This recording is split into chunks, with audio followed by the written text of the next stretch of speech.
Hah? Nggak menurut ibu-ibu betul nggak kira-kira saya orangnya? Yang masuk TV kemarin tuh? Hah? Nggak nonton TV ibu? Astagfirullah. Tengok lagu foto saya yang di atas rumah. Mirip nggak dengan yang ini? Apa bedanya? Apa? Situ putih, sini hitam. Pahit kali kata-kata orang di sini. Apa itu jamaah rahimahullah? Kalau saya di TV kelihatan putih itu biasa, karena dunia televisi itu semua lengkap. Tukang make upnya ada pak. Kalau di TV pak, tukang make up ada. Keringatan kita di TV pak, ini lengkap. Kalau di TV begitu bu. Makanya kalau kita tengok artis-artis cantik-cantik terus, ya kan? Saya kemarin waktu di Indosiar, kan di belakang asrama kami itu, jadi asrama Indosiar. Contoh di asrama Indosiar, nanti di belakangnya itu adalah studio 6. Tempatnya Inul Daratista, darah tinggi, darah rendah sih. Iya, Dewi Persik, Zaskia Gotik. Saya Bapak Ibu serius nih, sekali saya masuk ke situ. Karena ketika itu kita baru nyampe Jakarta. Lalu kemudian kawan-kawan ngomong, nengok artis yuk, kan gitu. Padahal kita mau calon artis kan gitu waktu itu.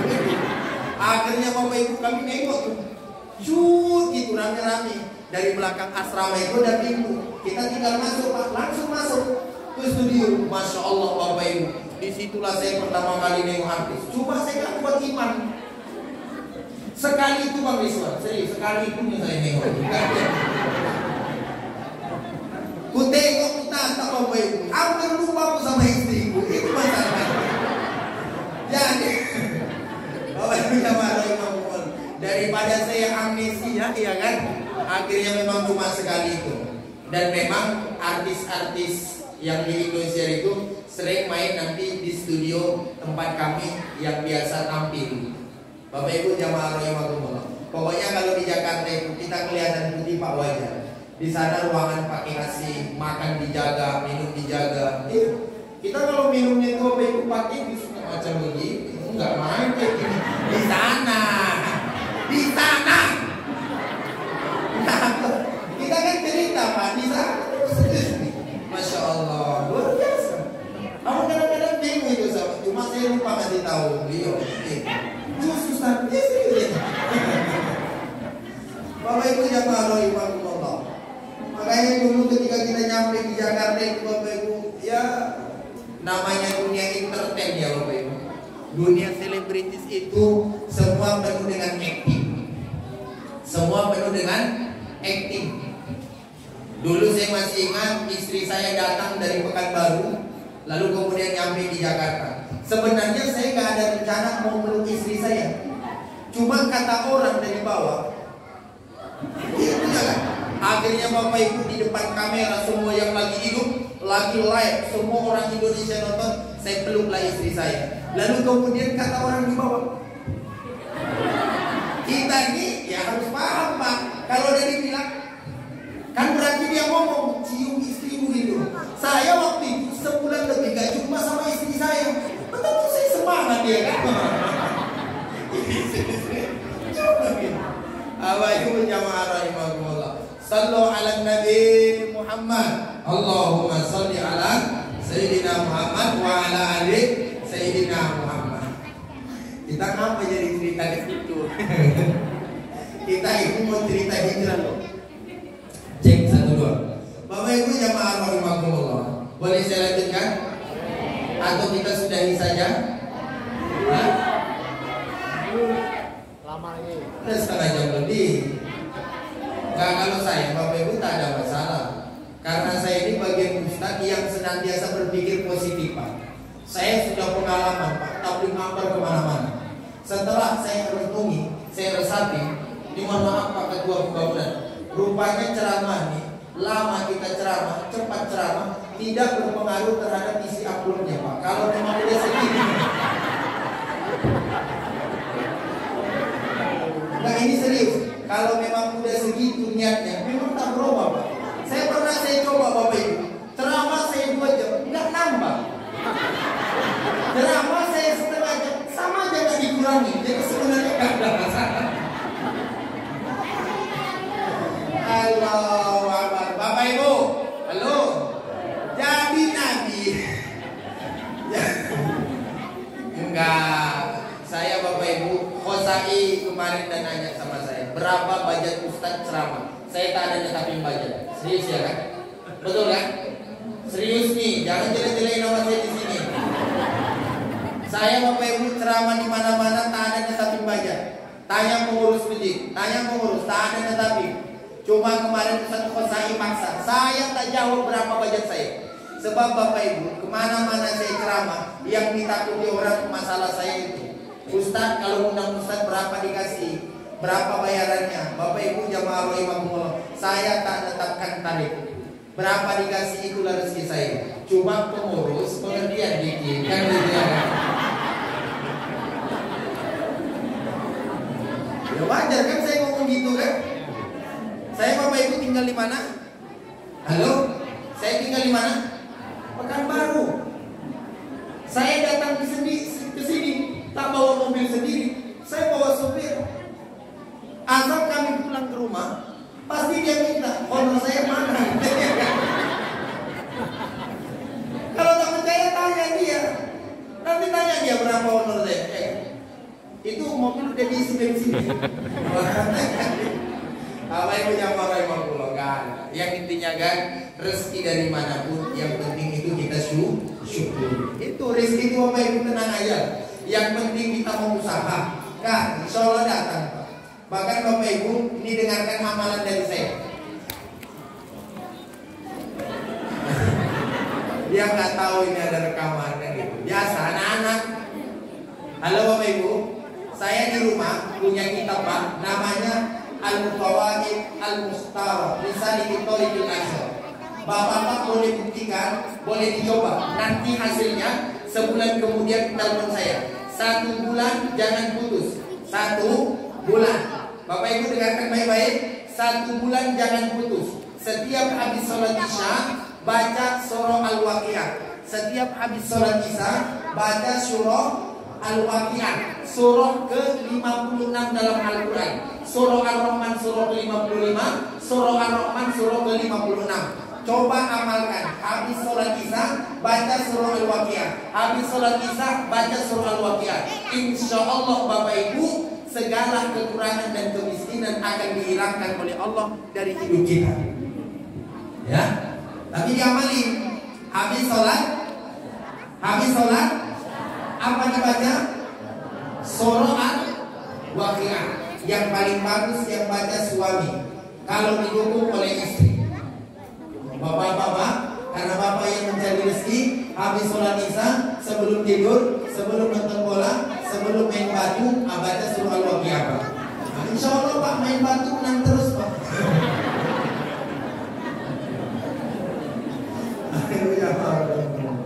Tapi jangan pula bapak niatkan aku baca ini biar menang main batu kalah semua.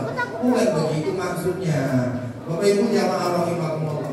Jadi nyampe nanti di sana, yang beliau lakukan yang pertama adalah mempersaudarakan. Adalah Abdurrahman bin Auf disaudarakanlah oleh Nabi dengan Sa'ad bin Rabi'. Apa kemudian kata Sa'ad kepada Abdurrahman? Wahai Abdurrahman, cerita ini viral ya, masyhur, terkenal. Kata Sa'ad kepada Abdurrahman, wahai Abdurrahman, saya punya 2 istri, kamu pilih mana yang kamu suka. Kata Sa'ad, wahai Abdurrahman, saya punya kebun korma, terserah kamu mana kebun korma yang kamu inginkan. Begitu mereka yang dipersaudarakan oleh Nabi, mereka saling menutupi satu dengan yang lain. Masya Allah, karena muhajirin adalah orang-orang Makkah yang berangkat ke Madinah.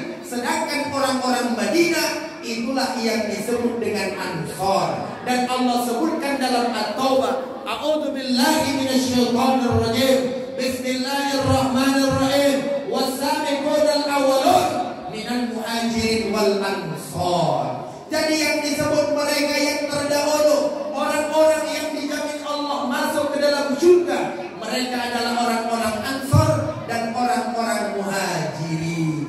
Dipuji oleh Allah akhlak mereka. Makanya Bapak Ibu jamaah rahimahumullah, orang kalau udah bersaudara, biasanya dia saling menutupi dan saling memberi bantuan. Makanya kata pepatah, kalau engkau ingin melihat siapa saudaramu, saya ulang sekali lagi, kalau engkau ingin melihat siapa saudaramu, maka lihatlah tak kala kamu susah. Ya Bu? Betul gak?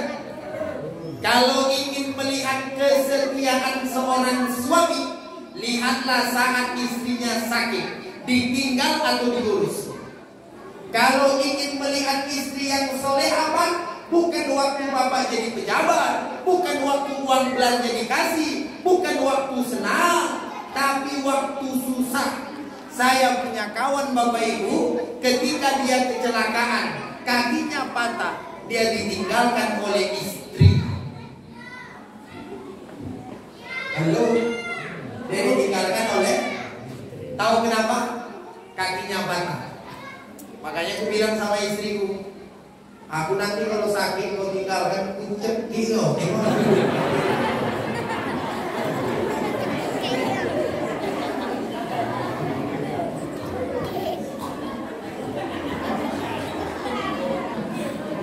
Iya, karena itu cobaan Pak.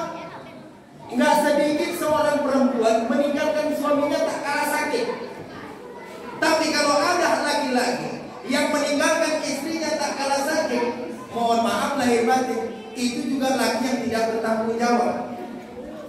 Ibu-ibu yang ngomong, Bang, kalau aku sakit Bang, abang tinggalkan Bang, tengoklah besok Bang, agak sehat aku dikit Bang, buat untuk abang teh manis. Cuma teh manis yang amat sangat luar biasa. Tak kalah abang minum terasa manis, tapi setelah itu mati ya Bang. Kasihlah cuma cyanida. Bapak Ibu jamaah rahimakumullah, kesetiaan kita kan diuji Pak saat kita susah. Saat kita susah, siapa yang nolong kita? Contoh masalah pembangunan listrik. Saat kita susah, siapa yang nolong kita? Itulah orang yang bakalan membela kita mati-matian. Kalau teman bergurau, saat kita punya uang Pak, banyak. Saat kita sehat, banyak orang kawan sama kita. Biasa tuh. Ibu sehat, bapak sehat, kawan-kawan banyak, uang banyak. Lalu kemudian orang suka kepada kita, biasa.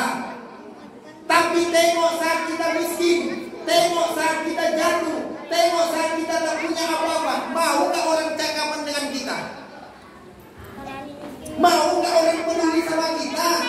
Kalau orang tetap peduli terhadap kita, padahal keadaan kita sudah susah dan jatuh, dan dia tetap mengingat kita, itulah kawan yang harus dipertahan. Dipertahan. Bapak lalu tanya, Bapak sakit 2 tahun sakit, pokoknya sakitnya ketutup memang luar biasa, pokoknya menghilang. Lalu kemudian ibu-ibu merawat bapak dengan ikhlas, Mbak cepat sembuh, aku nggak tega di abang. Setia dia Pak, marah-marah kita. Namanya orang sakit biasanya gampang marah, gampang tersinggung. Itu ciri-ciri orang sakit. Orang kalau gampang tersinggung, gampang marah, ciri-ciri orang sakit. Baik sakit zahir maupun sakit batin. Kan begitu. Tapi dirawat sama ibu, dirawat Pak. Kekurangan segala sesuatu, bahkan bapak yang gak menghasilkan uang, jualan goreng istri bapak. Setelah bapak sehat, lupa gak sama istri? Kalau bapak pura-pura gak tahu. Saya tanya sekali lagi Pak, lupa gak bapak sama istri bapak? Ya. Sayang gak bapak sama istri bapak? Sayang. Masya Allah Bu. Sekarang ibu tanya, nah ibu sakit, nah lalu kemudian suami bikin dia selingkuh sama janda di simpang sana. Nah, sehat ibu, gimana perasaan ibu nengok suami ibu? Hah? Gimana? Ibu sakit? Wah, Allah. Hah? Nah, racun, beli-beli juga ya. Ini Bapak, dibacok. Kan begitu, itu hidup. Padahal itu yang kita katakan cinta sehidup semati kita. Oleh karena itu Bapak Ibu, yang pertama, ayo jaga persaudaraan kita di kampung ini, ya. Jaga persaudaraan. jangan saling mencaci, jangan saling memfitnah, jangan saling menggibah, jangan saling menjelek-jelekan, jangan saling menjatuhkan, jangan saling mencemooh. Pokoknya saling menjaga. Ya Bu? Ya Pak? Saling menjaga. Satu. Yang kedua, yang terakhir. Yang terakhir Bapak Ibu, yang dilakukan Nabi setelah nyampe di Madinah adalah membangun masjid. Makanya masjid, ada Masjid Kuba, betul ya? Lalu kemudian itu dibangun setelah itu Masjid Nabawi. Jaraknya cuma 4 hari. Apa maksudnya? Maksudnya adalah, mohon maaf lahir batin, kita hidup ini harus menunjukkan simbol kita. Masyarakat yang ada di sini kalau nggak punya masjid, Pak, orang kira di sini orang Kristen semua. Kalau nggak ada masjid di sini, orang kira di sini nggak ada muslimnya. Adapun masjid kalau nggak bersih, dikirain orang nggak ada galibnya. Itu pintu kamar mandi itu jebol tuh Pak, aku masuk aja sini. Ya kan Pak? Jebol.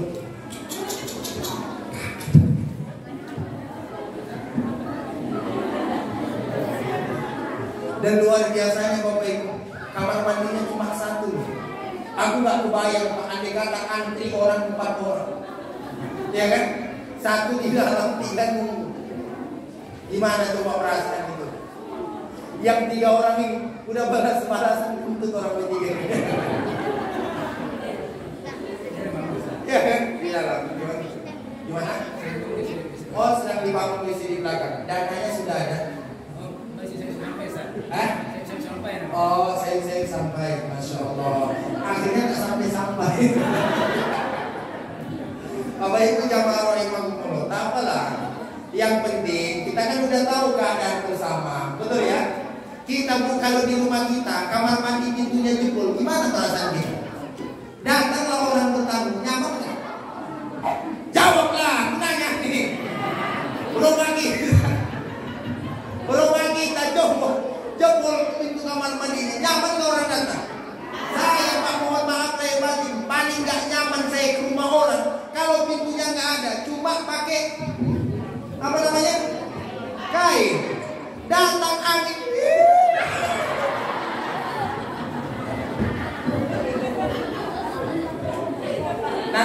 nanti dulu, saya belum minum lagi deh, tunggu bentar. Tahan ya, dikit lagi nih, 10 menit lagi. Masalahnya aku pun lapar Bapak Ibu, nanti dulu bukan.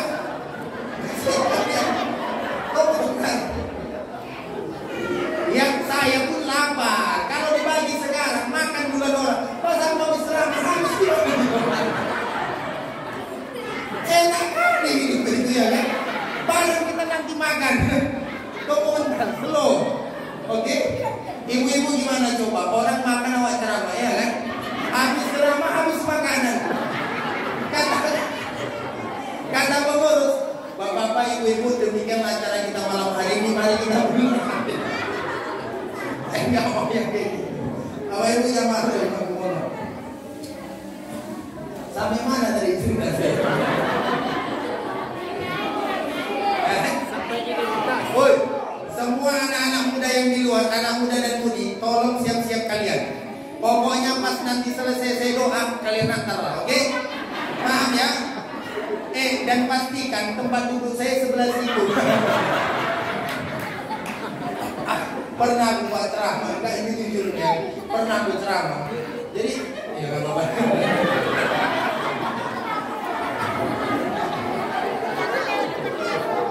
Nggak apa-apa, biarin aja. Jadi pernah saya ceramah, kan saya duduk ya.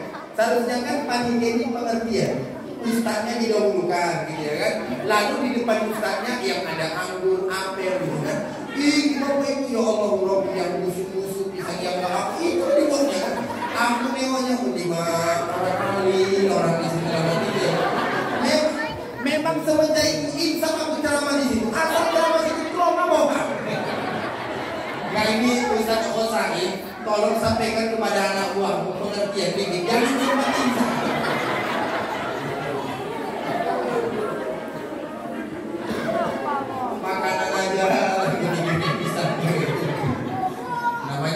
ya Bapak Ibu. Saya ini baru sehat, jadi banyak makan Pak. Serius saya. Ya Pak, saya baru sehat Pak. 2 minggu saya sakit. Makanya saya bawa anak mau makan. Bapak Ibu jamaah rahimakumullah. Balik kita kepada yang dilakukan Nabi. Yang dilakukan Nabi bangun masjid. Makanya masjid ini harus segera selesai kita bangun. Amin. Amin. Saya Bapak Ibu ketika sholat, kan saya sholat di sini tadi. Saya tengok foto-foto itu, terharu saya. Saya yakin waktu pengeboran itu tengah malam, malam lah ya.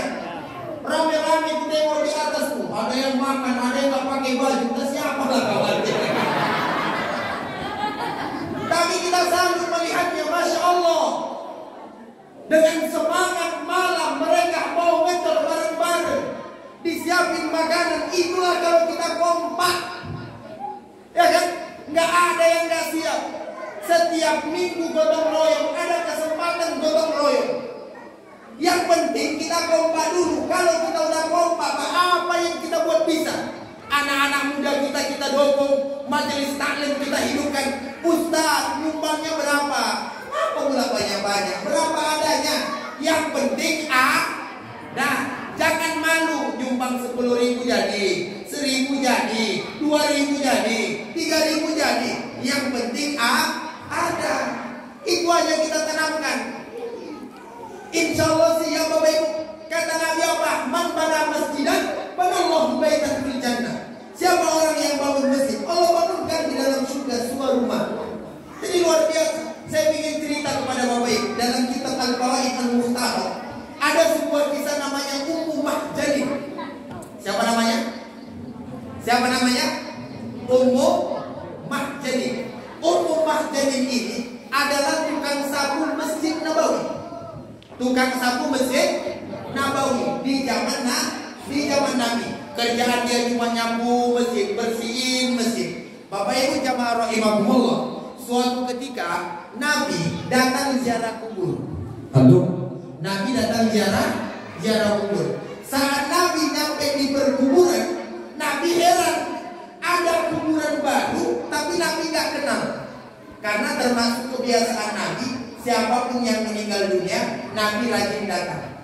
Karena pahala orang yang menghadiri saat ada orang yang meninggal, lalu ikut menyolatkan dan ikut dia ke kuburan, maka dia mendapatkan pahala 2 qirat, 2 gunung Uhud. Luar biasanya cuma. Makanya Bapak, siapapun yang meninggal di sini hadir datang, lalu kemudian ikut ke pemakaman. Pahalanya Pak sebesar gunung Uhud, 2 gunung Uhud, masya Allah. Ibu-ibu juga begitu Bu ya. Tapi yang mati itu orang. Kalau kucing nggak ikut hitungan ya orang misalnya. Bapak Ibu yang mau. Jadi Nabi nyampe di kuburan Ummu Mahjanin, heran. Nabi bertanya, hei sahabat, ini kuburan siapa? Kata para sahabat ketika itu, ya Rasul, ini adalah kuburan Ummu Mahjanin. Kata Nabi, kenapa kalian nggak ngasih tahu? Nabi kenal dengan Ummu Mahjanin, tukang sapu masjid. Nabi kenal.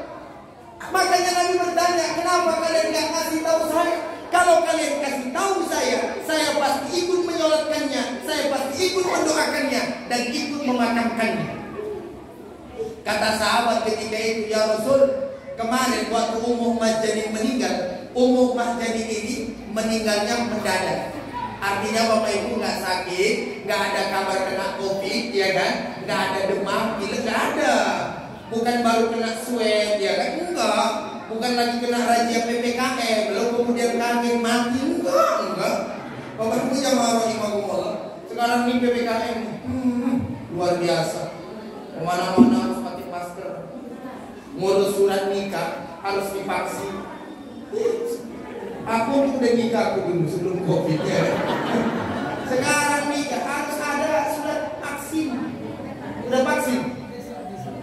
Oh besok divaksin? Iya 2 kali sudah. Habis kau disuntik, kau pula yang nyunyana orang. Kau saya nggak paham yang kayak gitu. Bapak Ibu jamaah orang ngomong-ngomong. Boleh nggak saya lanjut nih? Bapak Ibu jamaah rahimakumullah. Sampai mana ceritanya tadi? Apa? Ingat aja nenek itu loh. Bapak Ibu yang rahimahumullah, meninggal umum jadi, makanya Nabi mengatakan, kenapa Nabi kasih tahu saya? Kalau dikasih tahu kan, saya ikut menyolatkannya. Ya Rasul, umum jadi meninggal mendadak. Makanya kami nggak kasih tahu ya Rasul. Dan ketika itu panasnya luar biasa.